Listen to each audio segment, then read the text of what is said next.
ጀምቦሮ ሪል ስቴት በቦሌ ኤርፖርት ጀርባ በ93 ማዞሪያ በ4 አመት ጊዜ ውስጥ 4 ብሎኮችን ጥንቅቅ አድርገን አስረክበናል።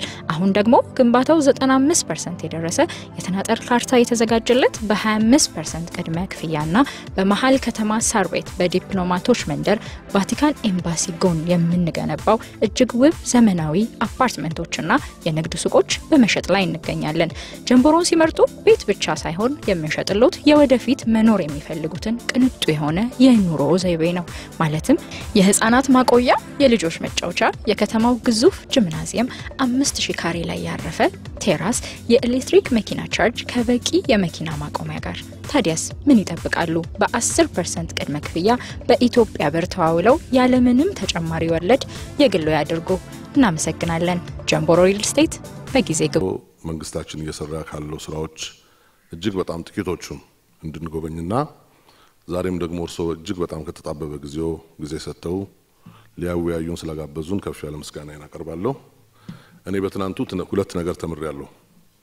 የመጀመሪያው አዲስ ያልነበረ ታስቦም የማያውቅ ነገር ግን ትልቅ ፋይዳ ያለውን ነገር ሐሳብ አመንጭቶ በአጭር ጊዜና በጥራት የመስራትን አቅም፣ ሁለተኛ ደግሞ የነበረንን ግን የተዳፈነን እንዲሁም ትልቅ ፋይዳ ያለውን ከተዳፈነበት የማውጣትና ለህዝብ ለሀገር ጥቅም የማዋል ብቃት አይቻለሁ። ሌላው ትናንት የነበረው ጉብኝት ትልቅ መነቃቃት ፈጥሮልናል። እንደ ቢዝነስ ኮሚኒቲ አቀራርቦናል። እንደ ቢዝነስ ኔትወርክም ተጠቅመንበታል። የመኖሪያ ቤት ችግር ከተፈታ በኔ ግምት በተወሰነ መልኩ ኮራፕሽንንም ይዋጋል። ምክንያቱም ሰፊ የመኖሪያ ቤት ልማት ሰፊ የስራ ዕድል ይፈጥራል። ኮንስትራክሽን ከግብርና ቀጥሎ እጅግ ብዙ ሰው የስራ ዕድል ሊፈጥር የሚችል ሴክተር ነው። ከውጭ ምንዛሪ አንፃር አንድ ጥናት አጥንተን ነበር። በዓለም ዙሪያ የተበተኑ ወደ 4 ሚሊዮን የሚሆኑ ኢትዮጵያውያኖች አሉ በህጋዊ መንገድ ከሀገራቸው የወጡ። እነዚህ ውስጥ 10% ብቻ እዚህ ሀገራቸው መኖሪያ ቤት የመግዛት ፍላጎትና አቅም ቢኖራቸው 400,000 ቤት ማለት ነው። 400,000 ቤት በ100 ካሬ ሜትር በአማካይ ብናስበው ወደ 40 ሚሊዮን ካሬ ሜትር ማለት ነው። ይሄንን በ$1000 እንኳን በካሬ ሜትር ብናስበው 40 ቢሊዮን ዶላር ነው። ይሄ የሀገራችንን የውጭ ምንዛሪ ፍላጎት በከፍተኛ ሁኔታ ያግዛል፣ ይፈታል ብዬ አስባለሁ። ተግባራዊ እንዲሆን ግን ከፍተኛ የሆነ የፖሊሲ ድጋፍ ይፈልጋል፣ የፖሊሲ አቅጣጫ ይፈልጋል፣ ማበረታቻዎች ይፈልጋል። ሌላው የመንግስት ሰራተኞችን የመኖሪያ ቤት ለመፍታት መንግስትና የግል አሁን እኛም የጀመርነው አለ በ70/30 ሞዴል። ነገር ግን የ70/30 ሞዴል ለመካከለኛና ከፍ ላለ ገቢ ላላቸው ህብረተሰብ ነው እንጂ የ30% መዋጮ እኛም ደግሞ የምንሸጥበትን የመሸጫ ዋጋ ብንቀንስ መንግስት መሬቱን ከ30% ኮንትሪቢዩሽን ውጭ ቢያቀርብ የተለያዩ የቀረጥ ነፃ ዕድሎች ቢሰጡ እኛም ዋጋው ላይ በቴክኖሎጂ በመታገዝ ብንቀንስ እና አንድ መኖሪያ ቤትን በ800,000 በ1 ሚሊዮን ብር ማቅረብ ቢችል እሱ ደግሞ በሞርጌጅ ፋይናንስ ቢደገፍ አንድ የመንግስት ሰራተኛ በ200,000 በ300,000 መዋጮ የመኖሪያ ቤት ያገኛል ማለት ነው። ይሄም የተረጋጋ ስራ እንዲሰራና ለሀገሩ ማምራች እንዲሆን ያግዘዋል። እንግዲህ እንደ ሀገር ለሀገራችን እድገት ያለንን ሶሊዳሪቲ ታማኝ ግብር ከፋይ በመሆን በመቀጠል ኃላፊነትን ወጪና ገበያችን ባላንስ የሆነ እናምጣ በሚለው ፖሊሲ ሐሳብ ላይ ገቢ እቃን በአገር ውስጥ የመተካት ወጪ ምርትን ደግሞ የማሳደግ ስራ ብንሰራ የሚል ሐሳብ አለኝ። ገቢ እንዴት እንተካ ስንል ደግሞ የትኛው ፕሮዳክት ነው ከፍተኛ ወጪ ያስወጣን ያለ የሚል ቅደም ተከተል መስጠት አለብን ብዬ አምናለሁ። ነዳጅ፣ ማዳበሪያ እና ሌሎች ሸቀጦች በቅደም ተከተል ማስቀደም አለብን። ገቢ መጨመርን በተመለከተ ምርታማነትን መጨመር ነው። እንግዲህ በአንዳንድ ምርቶች እንደ ስንዴ ባሉ ግብርና ላይ ለውጥ መጥቷል።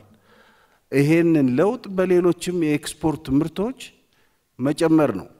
ይሄንን ለመጨመር ደግሞ ምን ብናደርግ ጥሩ ነው የሚል ሐሳብ አለኝ። ሁላችንም ለማምረት ብንዘጋጅ በተለይ አቅም ያለን ባለሀብቶች ወደ እርሻው ገብተን ብናለማ ችግር አለ ግን ያን አገራችን ስለሆነ ችግሩን ተቋቁመን ወደ መሬት ወርደን ካልሰራነ ማን ሰርቶ አገሩን ሊለውጥ ነው እድል ያለው እዚህ ቤት ያለው ሰው ነው ለፕራዮሪቲ ሴክተሮች ብሎ ያስቀምጣቸዋል በእነዛ ውስጥ ተሰልፈን ሰርተን ምርት ጨምረን ኤክስፖርት የሚያድግበትን መንገድ ብናደርግ ጥሩ ነው ሌላው ጉልበትና መሬትን ማገናኘት አሁን እርሻዎች እየተፈተኑ ያሉት የሥራ ዕድል የለም ይባላል ሰራተኛ ግን እጥረት አለ እኔ እርሻዎቼ 2 እርሻ 3 እርሻ የሰው ጉልበት አጣለሁ ምግብ አቀርባለሁ ደሞዝ ከፍላለሁ በየ15 ቀኑ ግን ሰው የለም አንድ ቦታ ላይ ደግሞ ስራ ዕድል አጥቶ የታጨቀ ህዝብ አለ ተዘዋውሮ የመስራት መብት ከሰላሙ ጋር አብሮ እያዩ ያንን ማፋጠንና ደግሞ አንድ ቦታ መሬት አለ አንድ ቦታ ጉልበት አለ ይሄንን አገናኝቶ ቦርደር ሳይፈጠርለት ብንሰራ አርሶ አደሩ እኛን ይለውጠናል አርሶ አደሩ 100 ሄክታር 200 ሄክታር ብንሰጠው በአመቱ አልምቶ ምርት ያመጣልናል ቀንጃ ሆኖ ሰርቶም ሀብት የሚያፈራ አርሶ አደር አለ ስለዚህ ይሄ ከግብርና ጋራ ተያይዞ ይሄ ቢሆን ጥሩ ነው ሌላው ኢንዱስትሪ አብዛኛው የኢትዮጵያ ኢንዱስትሪ የመጡት እንኳን እንደው በ50% ይሰራ ያለ ይሄንን ስር ነቀል የሆነ ጥናት አካሄደን እንዴት ልንፈታው እንችላለን የሚል ምርታማነት ኢንፍሌሽን እና ስራ ዕድል ላይ ደግሞ ማንሳት የምፈልገው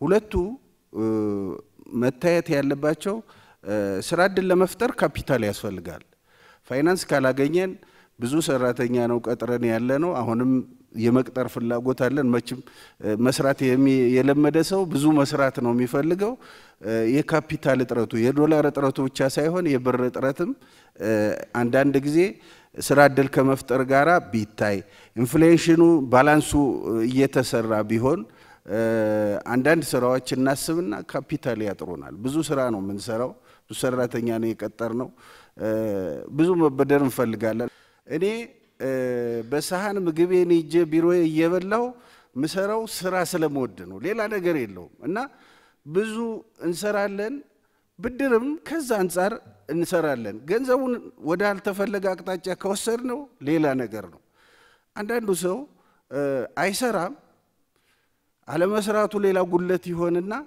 ደግሞ የሚሰራውን ይጠልፋል ስለዚህ ስራ መስራት መበደር ብድሩን ማበላሸት ነው እንጂ መጥፎ አይደለም በጣም አንሶናል ብድር አንሶኛል እኔ በግሌ ሁሉም ሴክተር ውስጥ አለው ከ6000 በላይ ሰራተኛ አለ ብር ያንሳል እና ይሄን ፖሊሲ ስራ ዕድልንና ኢንፍሌሽንን ተቃራኒ ማድረግ ሳይሆን ሚታዩበት መንገድ ቢታይ ጥሩ ነው በሚያዋጡ ሴክተሮች ሀገራችንን በሚለውጡ ሴክተሮች ከሰራነ ሀገሩን ለማሳደግ አሁን ጥሩ ሁኔታ አለ መንግስት ፖሊሲ ሐሳብ ስጡ የሚል ነገር ሄዶ ኮምፒውተር አድርጎ ያለውን ብር ሰስቴን ማድረግ አይችልም እንኳን ማትረፍ ምናልባት ልጆቹን አላቀም ይለያያል አውዱ ይለያያል ባህሪው ብዙዎቹ የሄዱት እዚህ ካላስነገዱ በስተቀር ሰርቫይቭ ማድረግ አይችሉም እዚህ ይነገዳል ብሩ ይወጣል እነሱ አሁንም አለን ይላሉ እዚህ አካባቢ ብታግዙን ጥሩ ነው እኔ ግን በእርግጠኝነት ልነግራችሁ የምፈልገው ሁላችሁም ባልል እዚህ ቤት ካላችሁ 90% ሰዎች ባለፉት 5-6 አመታት ሀብቱ ደብል ያላደረገ ሰው የለም እዚህ ጋር ብር ታከማቻላችሁ ግን ኤኮ የምታረጉት ችግር ነው ኤኮ የምታረጉት የብር ችግር የዶላር ችግር የምናምን ችግር አሁን መርር ቀደም የሚያነሳው የቢዝነስ ኢንቫይሮንመንት ቢዝነስ ኦል አባውት ማርኬቲንግ አንተ ዶላር የለም ሰላም የለም መንግስት የለም ሌብነት ነው ይያልክ የውጭ ሰው መጥቶ እንዲሰራል ይተበቃል የውጭ ማርኬቲንግ ስርዓት እንደዛ አይደለም ይሄን እንደ ሀገር ብታስቡበት ጥሩ ነው ብዙ ሀገራት ችግር አለባቸው ብዙ ሀገራት የማይመች ስራ ኢንቫይሮንመንት አላቸው ግን የውጭ ሰው ሲያገኙ እንደዛ አይደለም ያደርጉት። እንደዛ ያደርጉ። እናንተም ታውቁታላችሁ እንዴት ኮሙኒኬት እንደሚያደርጓችሁ። ስለሚያወሩት የብር ቁጥር ስትገናኙ 30 ቢሊዮን 40 ቢሊዮን ብለው ተስፋ አድርጋችሁ አብራችሁ ልትሰሩ ስትጀምሩ ብሩ የለም። ወደ ዋናዎቹ ጉዳይ ለመምጣት ከታክስ ጋር ተያይዞ እኛ ስንከተል የነበረው መንገድ የታክስ አድሚኒስትሬሽን መዘመን አለበት። ኢትዮጵያ በታክስ ማግኘት የሚገባትን ገቢ ካላገኘች የምናስበውን ብልጽግና ልናረጋግጥ አንችልም ብለን በርካታ ህጎች አሻሽለናል። ከህግ ባሻገር ቴክኖሎጂ አሁን እንደሚያነሳው እንደተጠበቀ ሆኖ በሞባይል መኒ ከሰው ጋር ሳትገናኙ ብር መክፈል እንድትችሉ የተሞከሩ ሙከራዎች አሉ። ከአመራር ከሰራተኛ ሙከራዎች አሉ።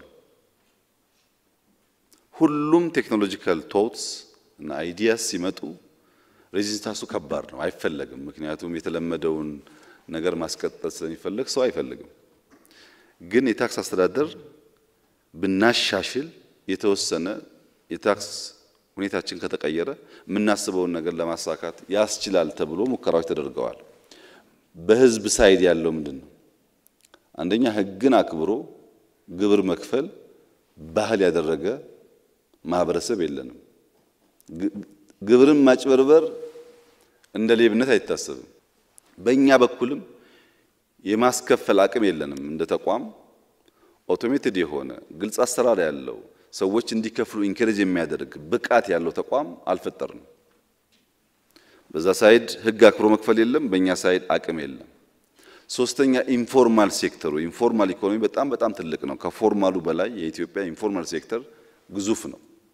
ሰው በፎርማል መንገድ ባይሰራም ኢንፎርማሊ ማትረፍ፣ መነገድ፣ መሸጥ ስለሚችል ወደ ሌጋል ለመምጣት የተወሰነ ውስንነት አለ። ሶስተኛው ታክስ ቤዝ ነው። እኛ ለውጥ ከመጣ በኋላ ከአመት ከሁለት አመት በኋላ ኢትዮጵያ ውስጥ ግብር ከፋይ የፌደራል ግብር ከፋይ 40,000 ሰው ብቻ ነበር። የታክስ ቤዝ እናስፋ ብለን ከ2012 እስከ እዚህ አመት ድረስ 3-4 አመት ገደማ በሰራነው ስራ አሁን 61,000 ገብቷል ከፋዩ። ኢትዮጵያ ግብር መሰብሰብ ከጀመረች ጊዜ ጀምሮ እስከ 2012 40,000 ሰው ለፌደራል መንግስት ግብር የሚከፍል ከነበረና በ3 እና 4 አመት ጊዜ ውስጥ ቤዙን አስፍተን 50% ጨምረን 61,000 ካደረስን በቂ ባይሆንም ለውጥ አለ ማለት ነው። ለውጥ አለ ማለት ነው። በእኛ ጂዲፒ ውስጥ 30% ድርሻ ያለው ግብርና ነው። እንደምታውቁት ማዳበሪያ ይጠይቃል፣ ኤክስቴንሽን ባለሙያ ይጠይቃል፣ ትራክተር ይጠይቃል፣ ምርጥ ዘር ይጠይቃል። ከዚህ ከ30% በላይ ሼር ያለው ግብርና ኦልሞስት ዜሮ ነው። ምንም አይነት ግብር አይከፈልም። ማዳበሪያ ማምጥተን ምርጥ ዘርም ማምጥተን ትራክተርም ማምጥተን ግብር አለመክፈል ሳይሆን ካመረተ በኋላ ሆርድ ማድረግ ደግሞ መያዝ ደግሞ እንደ ፋሽን ተለምዷል። አሁን ካመረተ በኋላ ምርት ማውጣት አለብኝ ከሚል ስቶር አድርጎ ማቆየት።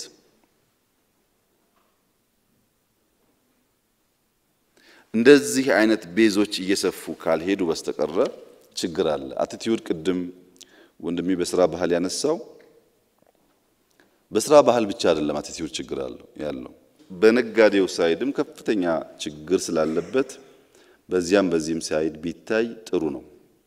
በ2010 ለውጥ ሲመጣ የኢትዮጵያ መንግስት 235 ቢሊዮን ብር ነበር ገቢ የሰበሰበው።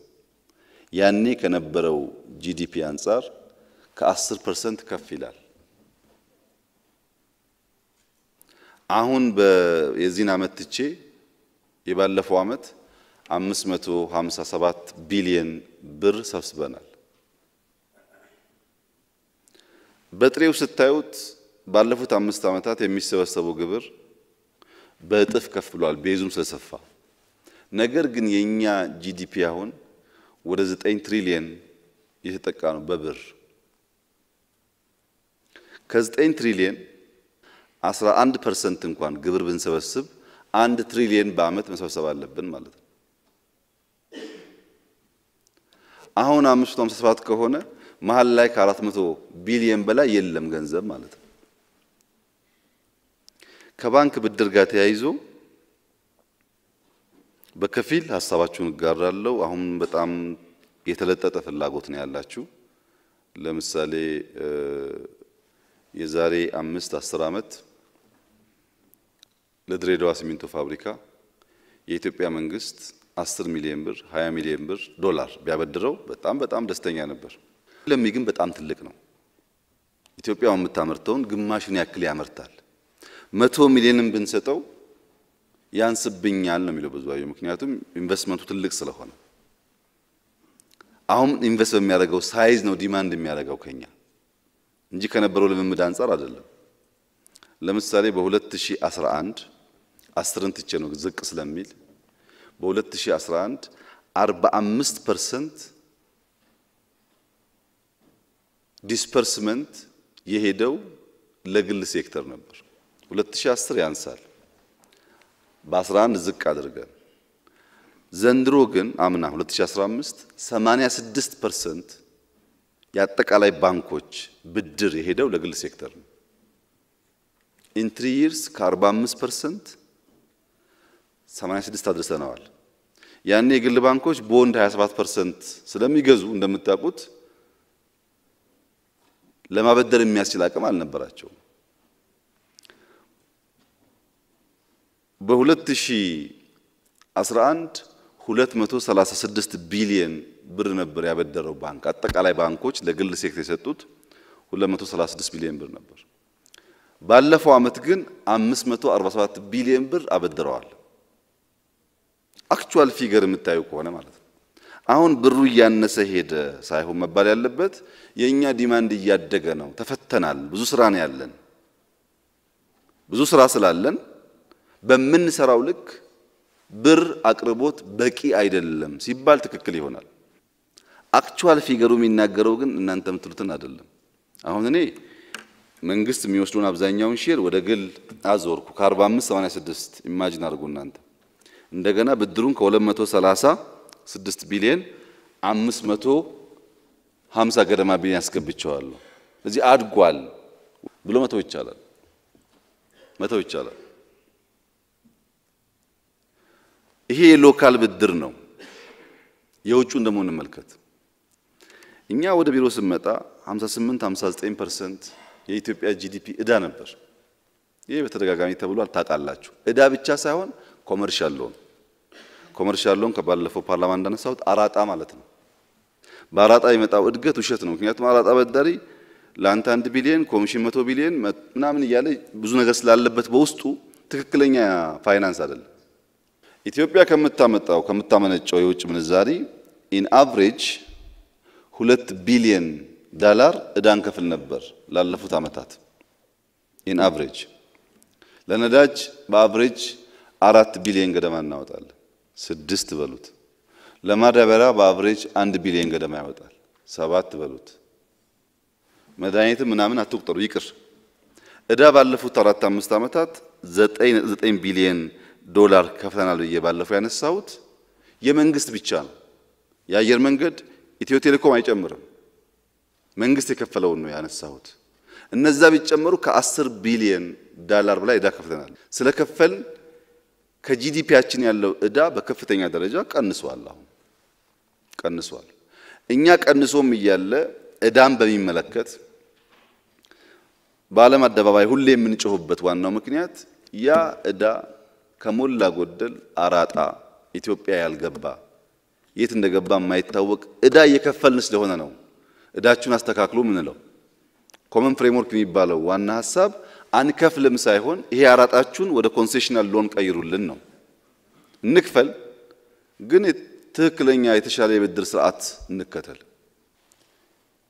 ባለፉት አመታት እንደው ጥቂት ዳታ ብቻ በወስድ ወደ 6500 አይተምስ የእቃ አይነት በየአመቱ ኢትዮጵያ ይገባሉ በተለያየ ነጋዴ። ከነዚህ ውስጥ በ2013 14 ቢሊዮን ዶላር ነው እቃ ያስገባ ነው ኢምፖርት። ከዚህ ውስጥ 10 ነጥብ ምናምን ቢሊየን የፕራይቬት ሴክተር ነው። በ2015 አምና 17 ቢሊየን ዶላር ነው ኢምፖርት ያስገባ ነው። 11.1 ቢሊየን ለፕራይቬት ሴክተር የተሰጠው። አሁን እንዴት ኮምፔር ታደርጋላችሁ? ድሮ ከነበረው ባለፉት 5 ዓመታት በድምሩ ፕላስ ኦር ማይነስ 75 ቢሊየን ዶላር ለኢምፖርት አወጣናል። 65% ለፕራይቬት ነው። ከዚህ ውስጥ ዕዳን፣ ነዳጅን፣ ማዳበሪያን ሳትጨምሩ ማለት ነው። ነዳጅ ኢትዮጵያ ከሞላ ጎደል 1.5 ሚሊዮን መኪና አላት። አሁን ከሞላ ጎደል 1.5 ሚሊዮን መኪና ውስጥ 15% ብቻ ነው የመንግስት፣ 85% የግል ነው የመኪናው ቁጥር። ሰብሲዲ እናደርጋለን ስንል 85% የመኪና ኦውነርስ ኢንዳይሬክትሊ ሰብሲዳይዝ ይደረጋሉ ማለት ነው። ነዳጅ 1 ቢሊዮን መንግስት አስገባ እንላለን እንጂ 85%ቱን ነዳጅ አቬሌብል ማድረጋችን ብቻ ሳይሆን ሰብሲዳይዝ እናደርጋለን። ከምናገኘው ዶላር ላይ ከ17 ቢሊዮኑ 11 ለፕራይቬት ሰጥተን 6ቱን ያዋለው ነዳጅ፣ ዕዳ ክፍያና ማዳበሪያ ነው። ዕዳም ባንከፍል ለእናንተ ብናቀርበው ገንዘቡን አይሆንም። ነዳጅም ባናመጣና ብናበድራችሁ ነዳጅ ከሌለ ልትሰሩበት አትችሉም።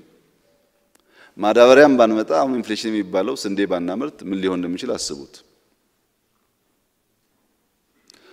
ታክስ ማበረታቻ ደግሞ የለም አንበረታታም እንዳትሉ 2011 49 ቢሊዮን ነው ዲዩቲ ፍሪ የገባው አኑዋሊ። ባለፈው አመት 86 ቢሊዮን ብር ዲዩቲ ፍሪ ነው። ለማን ነው ዲዩቲ ፍሪ የሚሰጠው? ለእናንተ አይደለም እንዴ? ዲዩቲ ፍሪ አድጓል። ሎካል ብድር ዲስፐርስመንት አድጓል። የውጭ ምንዛሪ መንግስት ከዚህ ቀደም አብዝቶ የሚወስደው ወደ እናንተ ዞሯል። አሁንም ያልበቃበት ምክንያት በዛ ልክ ፕሮዳክቲቭ መሆን ስላልቻልን ነው። ፕሮዳክቲቭ መሆን አልቻልንም። ፕሮፐርሊ የገበያ ስርዓት ተከትለን አንሰራም። ለምሳሌ ኮንትሮባንድ ባለፈው አመት ብቻ ከ11 ቢሊዮን ብር በላይ የኮንትሮባንድ ዕቃ ተይዟል። ይሄ ደረስንበት ነው። ያልደረስንበት ደግሞ አስቡ ስንት እጥፍ እንደሆነ። ኮንትሮባንድ ስላለ ኢንፎርማል ማርኬቱ ሰፊ ስለሆነ ብዙ ገንዘብ ባልተገባ መንገድ ይወጣል። በ320 ገደማ ተቋማት ላይ ብቻ ኦዲት ተደርጎ ሁሉ ጋር ቢደረግ አላቅም ምን ያክል እንደሚመጣ ከ4500 ደረሰኝ በላይ ተጨበረበረ ነው የተገኘው። 320 ተቋማት ብቻ ታይተው ማለት ነው። ከ5 ቢሊዮን ብር በላይ ገቢ ማስገባት ሲገባቸው ያጭበረበሩት ተገኝቷል። እና ሲደመር ብር የዛሬ 3-4 አመት ከነበረው በእጥፍ ነው እያቀረብን ያለ ነው። አንድ የውጭ ምንዛሪ በእጥፍ ነው እያቀረብን ያለ ነው። ሁለቱንም ደግሞ መንግስት ከሚወስደው አብዛኛውን ለግል ነው እየሰጠን ያለ ነው። ይሄን ከተስማማን በኋላ የሚቀርበው ብድር በቂ ነው ወይ የውጭ ምንዛሪ በቂ ነው ወይ ከሆነ ክርክሩ በፍጹም በቂ አይደለም። ለሚ ጥሩ የጆይንት ቬንቸር ኤግዛምፕል ነው። ብዙአየሁ እንዳለው በጣም ተስፋ የሚጣልበት ፕሮጀክት ነው። ግን ብዙ እንጠብቃለን። ብዙአየሁ ገና ብዙ እንጠብቃለን። አሁን ብታስቡበት ጥሩ የሚሆነው ብረት ላይ ከፍተኛ ፍላጎት አለ። ሮ ማቴሪያል አለ። በግለሰብ አትምጡ። እዚህ ያላችሁ ሰዎች በጋራ ሆናችሁ ትልቅ ብር ስለሆነ ልክ ባንክ እንደመሰረታችሁት በጋራ ሆናችሁ የምትመጡ ከሆነ ነገ ጠዋት ብረት ላይ ልንሰራ እንችላለን። ፍላጎት አለ። የፊኒሺንግ ማቴሪያል እንጨት፣ ማርብል፣ የላይት እቃዎች ከቱርክ የምናመጣው ከዱባይ የምናመጣው በበልክ ለማምረት በጋራ ብትሆኑ ብዙ ትብብር እናደርጋለን ስለምንፈልገው። ሲሚንቶ እየተፈታ ስለሆነ አሁን ሲሚንቶ አላችሁ። ከዚህ ስብሰባ በኋላ ጫካን የምትጎበኙ ከሆነ ከፍተኛ ፍላጎት አለ። አሁን ሪል ስቴት ጫካ ለመግባት ሆቴል ለመግባት ከምዕራቡም ከምስራቁም ከፍተኛ ፑሽ አለ። እኛ እስካሁን ይዘነዋል። ዛይታ ያላችሁ በግለሰብ አንሰጣችሁ። ያው ከወሰዳችሁ በኋላ ባንክ ብድር ስለምትሉ ማለት ነው። በጋራ ግን ኩባንያ የምትፈጥሩ ከሆነ እናንተ እያላችሁ ለውጭ እኛ አንሰጥም። ቅድሚያ እናንተ ሰጣለን። ኳሊቲ ጊዜ ኮምፕሮማይዝ ሳናደርግ ማለት ነው።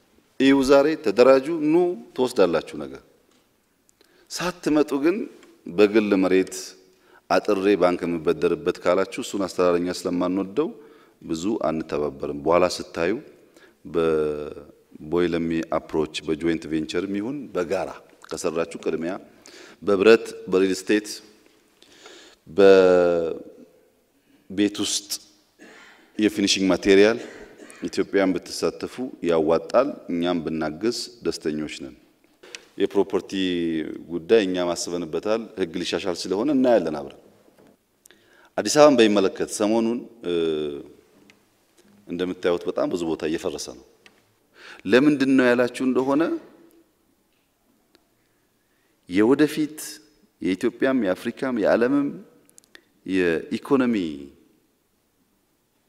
ዳይሬክሽን 70-80% አይቲ እና ቱሪዝም ነው፣ ሰርቪስ ነው። ሀብት ያለው እዛ ነው።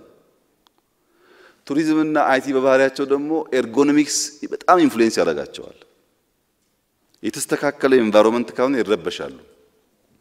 አዲስ አበባን ካልቀየርን በስተቀር የምናስበውን ያክል የውጭ ሀብት ልናመጣ አንችልም። ዱባይ እንዴት ገንዘብ እንዴት ታውቃላችሁ እናንተ? ለእናንተ መንገር አያስፈልግም። ኢንፍራስትራክቸር የሚታዩ ነገሮች በጣም በከፍተኛ ደረጃ ሀብት ይስባሉ። ማግኔቲክ ፓወር አላቸው። ለምሳሌ ሸራተን የዛሬ 5 ዓመት ሸራተንን ግዛ ብትሉኝ $1 ቢሊዮን የምገዛ ቢሆን ዛሬ ክሎት ገዛለሁ። ፍሬንድሺፕ ከፊት ለፊት አለ፣ ሳይንስ ሙዚየም ከዛ አለ፣ መንገድ ተመልከት። ይሄ ሁሉ ኔበርሁድ ፕሮፐርቲውን ከፍ ያደርገዋል። አሁን የሚፈርሰው እንደሚባለው አይደለም። እኛ አንቆይም፣ 5-6 ወር ነው እንጨርሳለን። ለምሳሌ ቦሌ መንገድ ቦሌ ስትሪት እኛ የምናስበው ብዙ ሀገር ሄዳችሁ ወክ የምታደርጉባቸው አይነት ስትሪቶች እንዲሆን ነው። አብዛኛው ሰው እግረኛ ስለሆነ የባይክ ሩት ካልጨመር ሰፊ መንገድ ካላደረግን የሚታይ ላይት ካላስቀምጥን በስተቀረ ቢያንስ የቦሌ መንገድ ቢያንስ የጫካ መገናኛ ሲኤምሲ መንገድ ቢያንስ ሜክሲኮ እነዚህ ዋና ዋናዎቹ አዲስ አበባ ላይ ትልቁ ደህንነትና ችግር ያለው ሴንተር ነው። ይሄ መርካቶ፣ ፒያሳ፣ ሜክሲኮ ምናምን የሚባለው ነው። ሲኤምሲ እንደዛ አይደለም፣ ለቡ እንደዛ አይደለም። ዋናው ችግር ያለው እዚህ ነው። ዋናውን ችግር ደፍረን ብናፈርሰው ታዩታላችሁ በ5 ዓመት ከተማም እንደሚሆን። በዚህ ሂደት ውስጥ በግለሰብ ደረጃ አጥር የተነካብኝ ብሎ የሚያዙ ሰዎች ሊኖሩ ይችላሉ። ባለስልጣናት ያስቸግሩናል። ባለስልጣናት አጥር ሲነካባቸው የሚፈርስበት ስለሆነ የመንግስት ቤቶች ስለሚፈርሱ ክራይ ቤቶች የመንግስት ክራይ የሚያከራይ ቤት ይጮሃል፣ የቀበሌ ቤት የሚያከራይ ይጮሃል። ብዙ ነው ጩኸት ያለው። ጨክነን ካላፈረስን ግን አገር አይሰራም። እናንተ እንደምታውቁት ፋብሪካ ሲሰሩ መጀመሪያ ተቆፍራላችሁ፣ ታፈርሳላችሁ። በዛ መንገድ ነው የሚሰራው። ኢን 1 ይር እናየዋለን አዲስ አበባን ቼንጅ። ያኔ በጣም ቱሪስት ይመጣል። ያኔ እናንተ ፕሮፐርቲ ቫልዩ ይኖረዋል። ያኔ ለውጭ እንኳን ብንከፍት የእናንተ ፕሮፐርቲ ቫልዩ ስላለው ይሄ ሻንቲ ሰፈር ነው ተብሎ አይጣልም። አሁን ባንኮች እንክፈት እኮ ያልነው ፎቅ ከሰሩ በኋላ ነው። ቦታ ሰጥተን ፎቅ ከሰሩ በኋላ ትንሽ ገንዘብ ካገኙ በኋላ በብላክ ማርኬት ሲያስቸግሩን በቃ እንክፈትባቸዋል ኮምፒቲሽኑ ካበረታቸው ብለን። የእናንተን ፕሮፐርቲ እንደዛ ከፍ እንዲል የሚያደርግ ስለሆነ የአዲስ አበባን አትሊስት እናንተ በትዕግስት ጠብቁ። ከማማት ወጣችሁ አፈረሱ ምናምን ትታችሁ በትዕግስት ጠብቁ።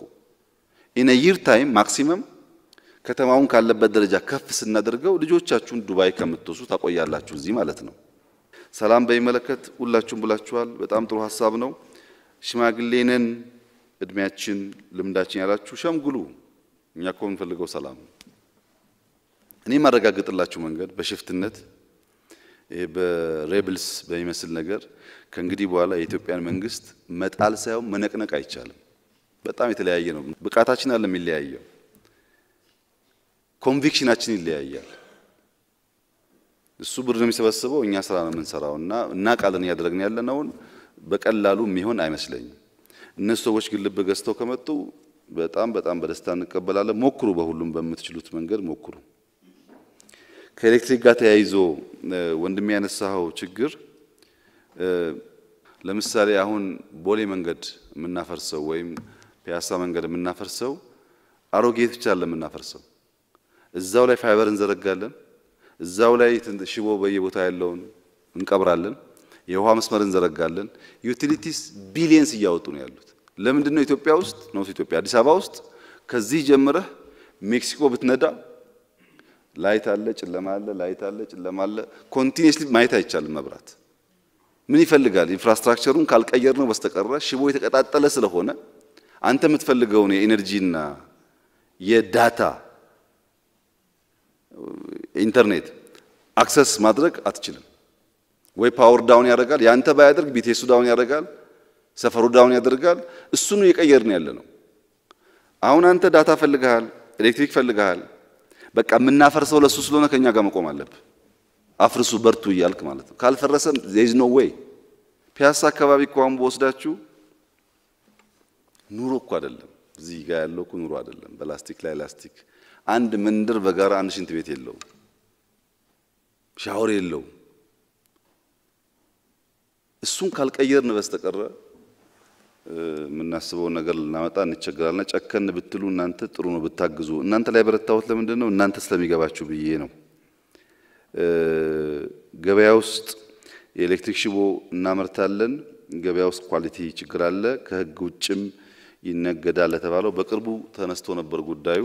ለሀገር ውስጥ ማርኬት ቅድሚያ እንስላለን፣ በዛ ይመለሳል። የውጭ ሀገር ቤት ግዢም ኦልሞስት ፋይናል ደረጃ ነው ህጉ ሊወጣ። ሁለት ነገር እንቀይራለን። አንደኛ የውጭ ሰዎች ፕሮፐርቲ ኦውን እንዲያደርጉ ህግ እናወጣለን። ሁለተኛ እስከዛ ድረስ እንደምታውቁት ለምሳሌ ስታርባክስ ወይም የሆነ በማርክ የሚሸጥ ሱቅ ኢትዮጵያ አይገባም። ታውቃላችሁ፣ ማሰራጨት ስለማይፈቀድ አሁን እንፈቅዳለን። ምን ፈቅደው ለምንድነው? ኢትዮጵያ ሞል የላት የሚባል ከፍተኛ ክስ አለብን። ሞሎች እየበዙ ነው። ሞሎቹ ደግሞ እየተገነቡ ያሉት የሚጠይቁት ጥያቄ ይሄን ጥያቄ ነው። ስታንዳርድ ያላቸው ሱቆች ዱባይ እንደሚታየው ናይሮቢ እንደሚታየው ኢትዮጵያም ውስጥ ይፈልጋል። እስካሁን ዘግተናል። አሁን ትንሽ ይከፈታል። ተዘጋጁ እንግዲህ እናንተም ማለት ነው።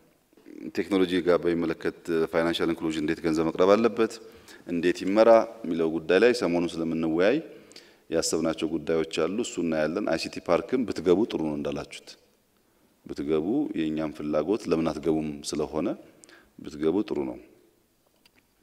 የፖሊሲ ለውጥ በፍጥነት ይቀያየራል መመሪያ ለውጥ የተባለው የለም እንዳድል በጣም ብዙ እየቀያየርን ነው ያለነው። ግን ስፔሲፊክ ካልሆነ እቸግራለሁ። ምን ቀይራቸው አብዛኛው ጉዳዮች ለእናንተ በር የሚከፍቱ የሚያሰፉ እንጂ የሚያጠቡ ህጎች አይደሉም እስካሁን ያሉት። ሊዝ በዶላር የተባለው ግን ኮምፕሊትሊ አልገባኝም እሱ። እኛ ኢንዱስትሪያል ፓርክ ላይ የነበረን አቋም ምንድነው? ኢንዱስትሪያል ፓርክ ለኤክስፖርት ስለሚያስፈልገን የውጭ ኢንቨስተር ካልሆነ በስተቀረ በኢንዱስትሪያል ፓርክ ውስጥ ገብቶ አይሰራም የሚል ህግ ነበር ከዚህ ቀደም እና ፋብሪካ የሚሰሩ አሁን እሱ እንደሚለው የሚገጣጥሙ ትናንሽ ልጆች ደግሞ በቤት ክራይ ይስቃያሉ።